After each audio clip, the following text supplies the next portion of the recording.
the FDA makes it so hard to become an infant formula that basically 3 major pharmaceutical companies control all the infant formula in this country. And then the hardest but most awesome product that we're really proud of is this formula product.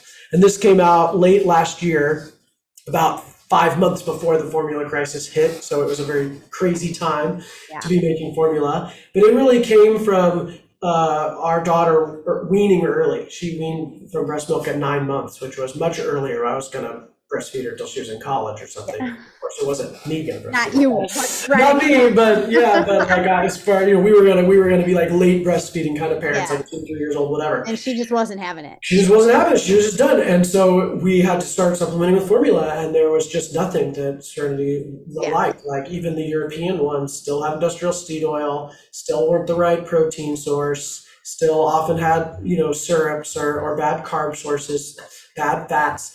And so it really lit a fire under her to change that. And so as soon as we could, she started developing this formula. So this is our grass-fed whole milk A2 formula, the base of which is A2 whole milk. We're one of the only formulas to actually have whole milk. Most formulas are non-fat milk. They take the really important fat out.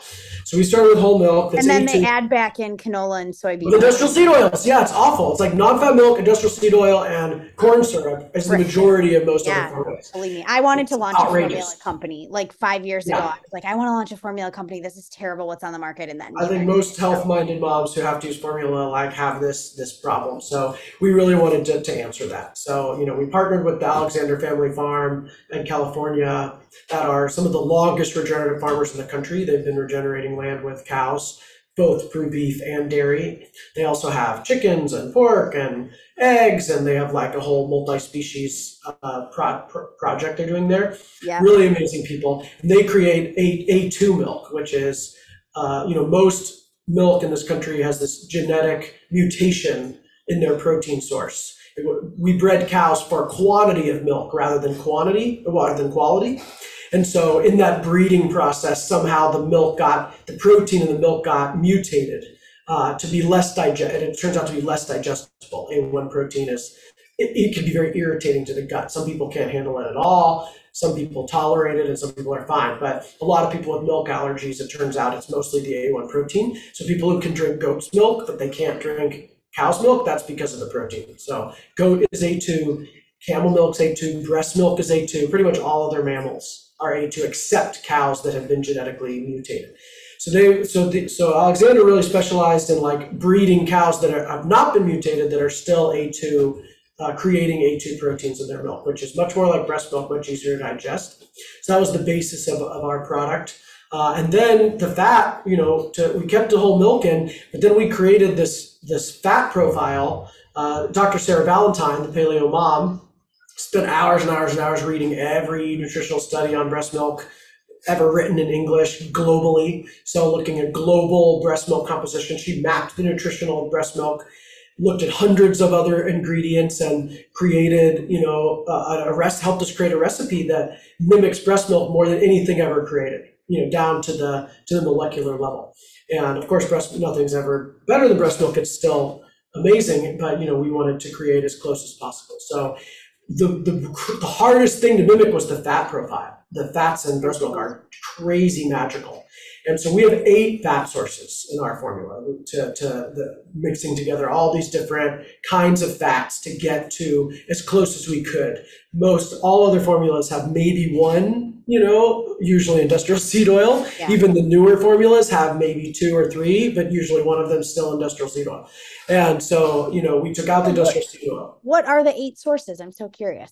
Oh yeah, let me tell you about these 8 sources. So the whole milk from milk is the number 1. And then we've got coconut oil. Okay. We've got olive oil.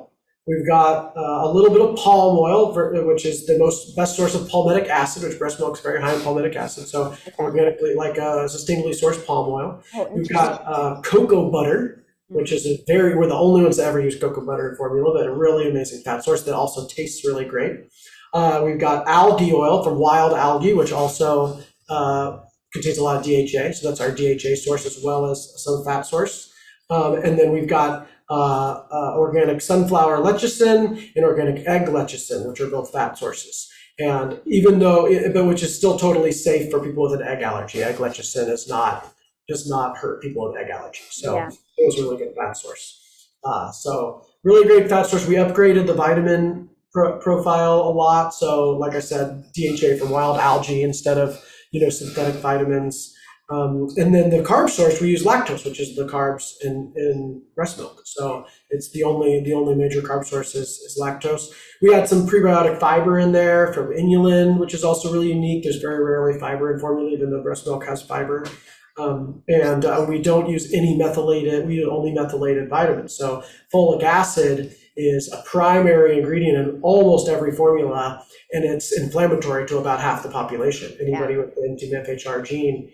So we use methylated B instead of the folic acid, and it's a complicated thing to understand, but one of the, for health-minded parents who understand what happens with people with that NTMFHR gene, which both Serenity and I have, so we assume our daughter has, it's essentially poison, like it's toxic to people with NTMFHR. So they can't detox.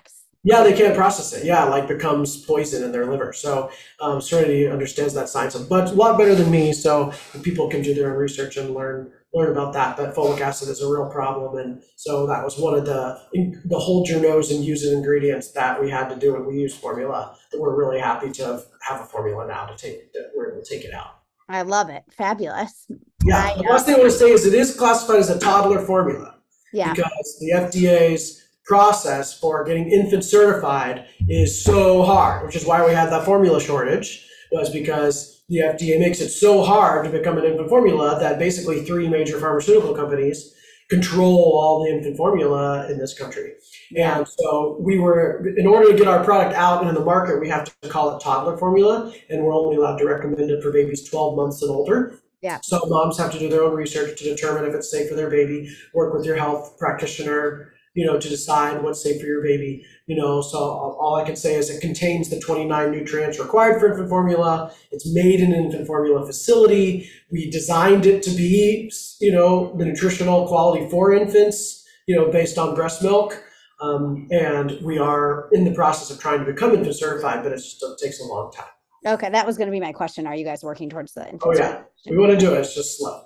Yeah, I hear you. Believe me, I encountered that when I'm telling you, I was like dead serious about launching a formula company like 5 years ago. And I was like, oh, this sounds like a nightmare. I don't want to deal with that. I'm over it. It is a nightmare. Yeah.